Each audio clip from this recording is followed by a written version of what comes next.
Et là, la route, Hazak Baruch Rabotai, Beruchim Tiyo, excellente journée, le 20 aujourd'hui, dans le mois de Tammuz. Vous connaissez tous le cantique des cantiques, dans le 7e chapitre. Shuvi, Shuvi, Ashulamit, Shuvi, Shuvi, Venechazebach. Il y a 4 fois le mot Shuvi. Reviens, reviens, la Shulamite. Reviens, reviens, comme ça on peut te voir. Qui est cette Shulamite et pourquoi c'est marqué 4 fois reviens? Le Gaon de Vilna nous apprend, et c'est très beau, hier on avait raconté un tout petit peu cette histoire, aujourd'hui on va la rajouter un peu du sucre ou du sel. C'était la pauvre la femme qui était condamnée dans la prison pendant une dizaine d'années et elle a accouché dans la prison. En tous les cas, je ne sais pas comment elle a pu s'arranger que le bébé, il était avec elle, il a tout ce qu'il faut. Et hier on a essayé de comprendre les deux choix que la maman elle a maintenant, comment grandir son fils dans la prison il y a 10 ans. Est-ce qu'on le cache tout ce qu'il y a dehors? On ne le raconte rien.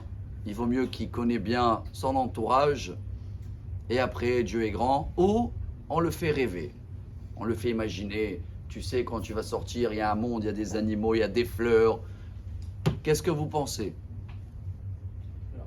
Le résultat, chers amis, ça va être quand il va sortir. L'enfant qui va grandir que avec les bras de sa maman, les 4 murs de prison, elle voulait le cacher, tout ce qu'il y a dehors, au moins il connaît son entourage, et il va faire une crise de panique. Le bruit va le gêner, tout, il ne va pas comprendre comment il y a de stress, il y a de machin. Il va vite courir chez sa maman, il va devenir fou. Que le deuxième, il va attendre que ce moment-là à découvrir. Vous savez quelle est la différence entre les deux?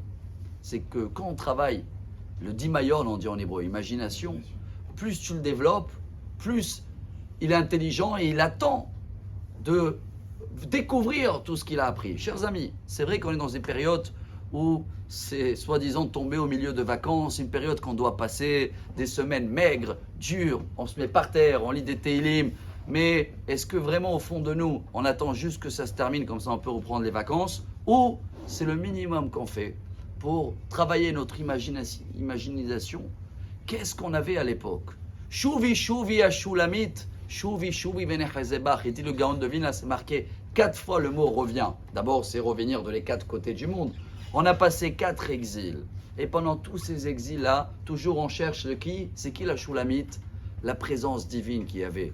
Quand il y avait un temple, il y avait une connexion. Tu pouvais parler, dialoguer avec Dieu. Tu aurais fait des péchés, mais tu aurais vu le lendemain comment t'es pardonné. Le Kohen, il était là pour te bénir. Il y avait le shalom, il y avait la paix, il y avait cette kedusha qui nous manque. Ça suffit que ces 3 semaines dans l'année, on prend quelques minutes dans la journée, on se met par terre et on se rappelle de tous ces moments-là. Et on crée ce besoin et à quelque chose qu'on attend et on hâte. Alors dès qu'on va sortir de prison, on va être délivré. Vous allez voir comment on sera prêt vraiment pour recevoir Mashiach. Même si aujourd'hui c'est que des belles paroles, mais je ne sais pas si on est prêt à changer notre vie, mais au moins on a de quoi d'avoir l'espoir, car on se rappelle ce qu'on a vécu. Et bien, Ezrat Hashem, très vite, avec ces petits efforts-là, on va le revivre. Excellente journée. Marabi Elazar, Marabi Hanina.